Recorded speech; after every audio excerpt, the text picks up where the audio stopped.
Hey people. I never thought I'd be that guy writing one of these posts.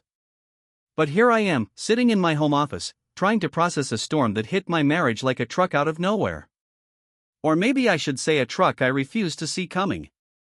I, 38M, have been married to my wife, 35F, for almost 8 years. We met at a charity gala, yeah, I know, fancy and cliché, and things moved fast.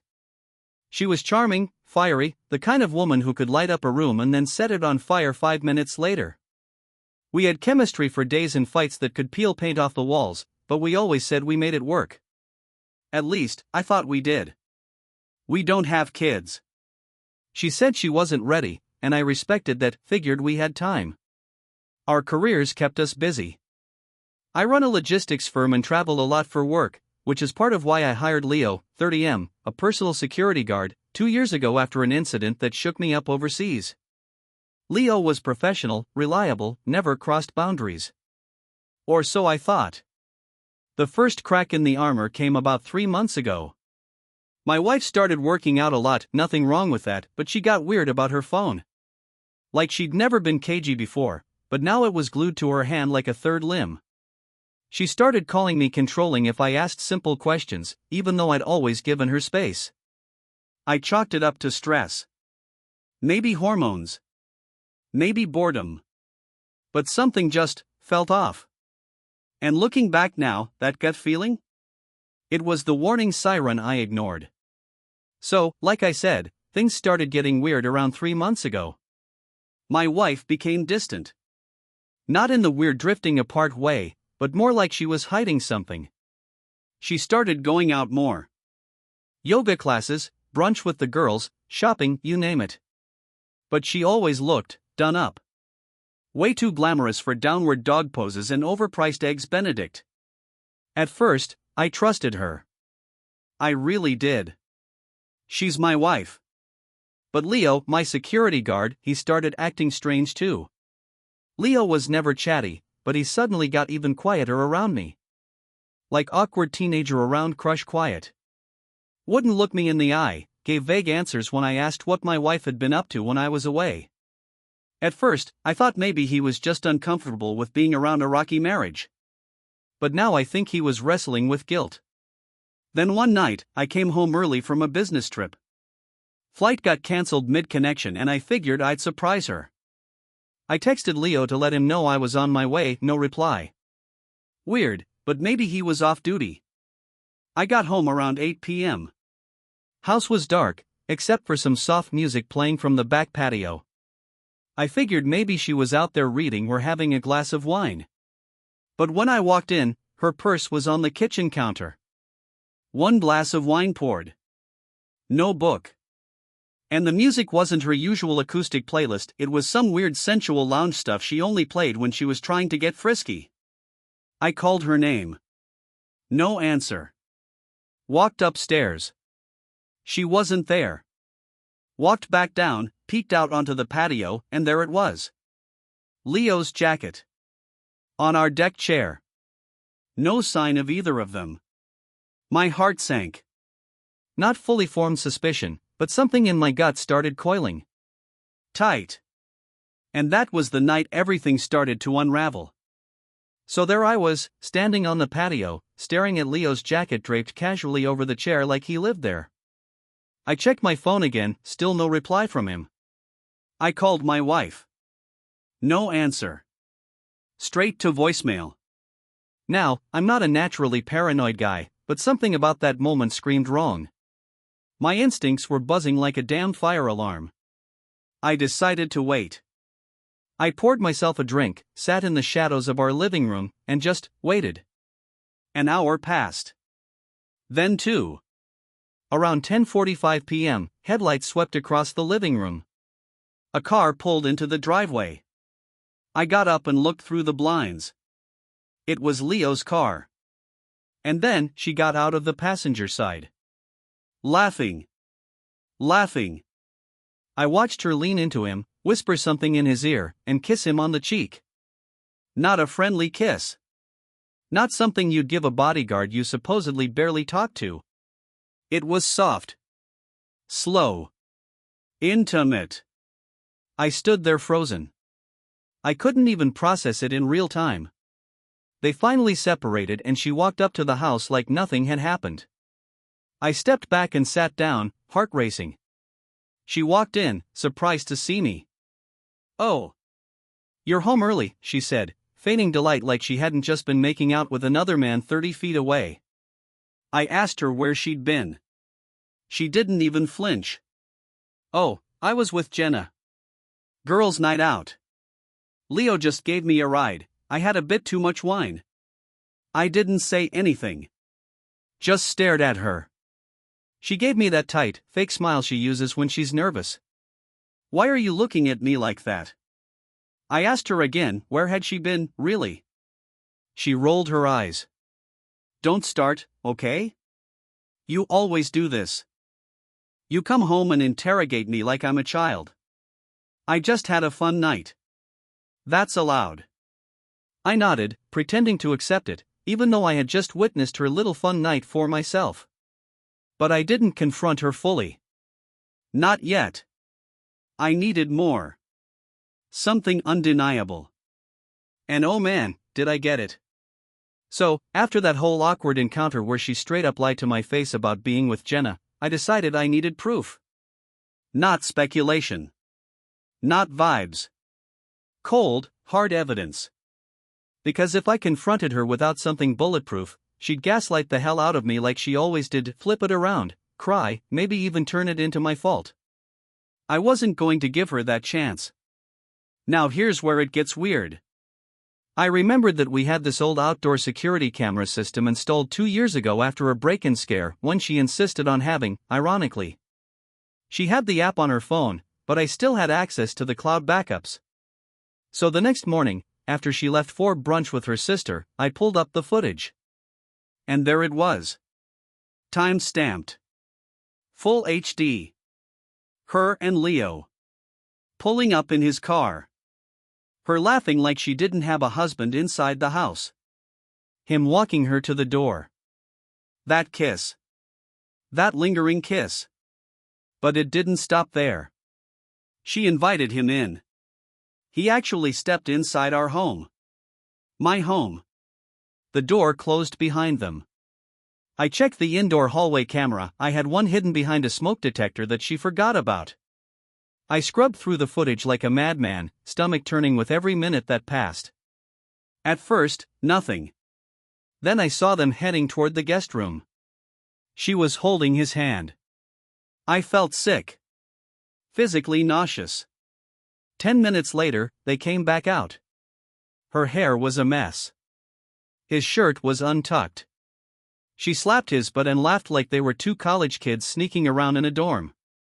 I wanted to scream. Cry. Punch something. Instead, I sat in silence, watching it again like a horror movie, unable to look away. My wife, hooking up with the man who was supposed to protect me, my house, my family.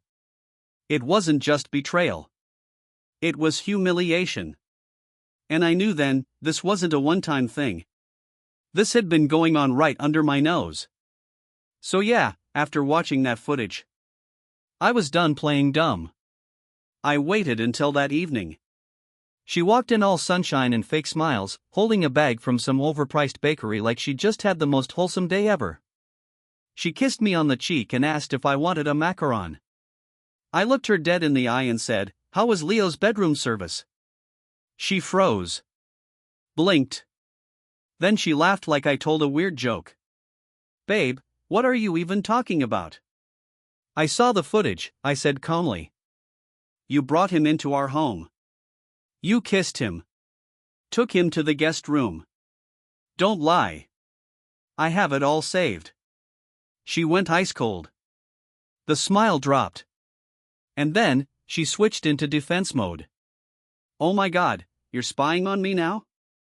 That's so creepy." "No. I'm catching my cheating wife in the act." She scoffed, arms crossed, posture like a teenager caught sneaking out. It wasn't what it looked like. I laughed bitterly. Really? So the kiss? The guest room? The bedhead? She rolled her eyes. Rolled. Horror. Eyes. Like I was being dramatic. It was just a kiss. It wasn't serious. It was stupid. And I was drunk.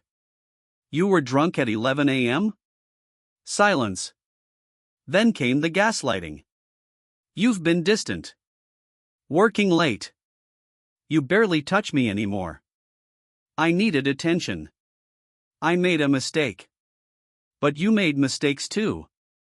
Ah yes, the classic reverse Uno. I asked her how long it had been going on. She said, a few weeks. But I knew from the timestamps in some messages I later found that it had been closer to 4 months. When I brought that up, she screamed at me for invading her privacy. She didn't cry. She didn't beg.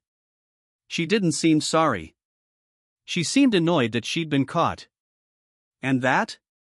That was the part that broke me more than the betrayal itself. I wish I could say I stayed composed after that confrontation. But I didn't. I lost it. After she stormed off to clear her head, I sat alone in our kitchen, just shaking. Not from fear. From pure rage. From disbelief. From that sickening emptiness you feel when someone rips the floor out from under your life and you're left free-falling into confusion. My wife, my partner of 8 years, had been sneaking around with my security guard. A guy I paid. A guy I trusted to protect us. Hell, I liked Leo. We shared drinks after work sometimes. Talked about football. And she just handed him the keys to everything I thought we were building. I couldn't sleep that night. Every time I closed my eyes, I saw them. Her laughing, that fake giggle she used when she flirted. His smug little smirk. I imagined everything. Too vividly. The next day, I found myself staring at old photos, vacations, anniversaries, birthday parties. She looked so happy in them. We both did. And I kept wondering. Was that all a lie? Was she always this good at pretending? She came home like nothing happened. Said we needed to move forward and that she didn't want to dwell in negativity. I told her I needed space. She rolled her eyes again. You're so dramatic. No remorse. No real apology. Just gaslighting and deflection. I started doubting myself. Was I overreacting? Should I have paid more attention? But then I'd remember that I didn't cheat. I didn't break our vows. She did. And not once did she say the words I wanted to hear, I'm sorry. I hurt you. Instead, I heard, you were never around. You pushed me away. It just happened. Get over it. Yeah. That's when I knew something inside me had shifted. That love? It was still there. But it was bleeding out. The following week was a masterclass in emotional manipulation. She started acting like nothing ever happened. Making my favorite meals. Wearing that perfume she knew I loved. Talking about our upcoming anniversary trip like we hadn't just had a nuclear explosion in our marriage. But the worst part? She started turning it around on me. She began telling our friends that I was paranoid. That I was going through something and lashing out. One even texted me, asking if I was okay and if I needed counseling. Counseling. She painted herself as the patient, loyal wife dealing with a husband who was spiraling. Then came the final straw. I had installed a discreet motion camera near the side gate a while back, mostly for safety since we live in a big house with multiple access points. I'd honestly forgotten about it. One morning, after another night of icy silence and fake smiles, I checked the footage out of pure instinct. And there it was. At 2:13 a.m., Leo slipped through the gate. 5 minutes later, she let him in through the kitchen door. He wasn't even on duty anymore. He had no reason to be there. My heart didn't just sink, it turned to stone. I wasn't even surprised anymore. I was numb. That footage was the bullet to the chest I didn't know I needed to pull the plug on my hope. When I confronted her with the video, she didn't even deny it. She looked me straight in the eye and said, "Well, maybe if you treated me like a woman and not a business partner, I wouldn't have needed to look elsewhere." Needed to look elsewhere? I felt like I was talking to a stranger. A cold, manipulative stranger who once said she loved me while slipping on her wedding ring. That was it. I told her I wanted her out. That I'd talk to a lawyer. That I didn't even want to breathe the same air as her anymore. She tried to cry, but even her tears felt manufactured. I wasn't falling for it again. I left the house that night. Drove to a friend's place and just sat in his driveway for a while, trying to understand how my life had unraveled so completely. After that night, things got quieter. No more lies, no more fights. She packed her things and left within a few days, moving in with a friend from work. The security guard? Gone, vanished like he was never really there. I won't lie, it was a brutal mix of relief and emptiness. Relief because the nightmare wasn't stretching on forever, but emptiness because the person I trusted most had shattered everything we built. In the days that followed, I spent a lot of time alone, reflecting. It was painful, but it forced me to face some hard truths, not just about her, but about myself. I realized I'd been so caught up in my work and my own world that I didn't notice how unhappy she was. I don't excuse her behavior, it was unforgivable, but maybe I ignored the warning signs for too long. Maybe I wasn't as present as I should have been. Therapy helped a lot. Talking to a professional gave me tools to deal with my anger and sadness, and to rebuild my self-esteem. Friends and family were a mixed bag, some stood by me, others were shocked or judgmental. But the support I did get was priceless. Most importantly, I started focusing on me.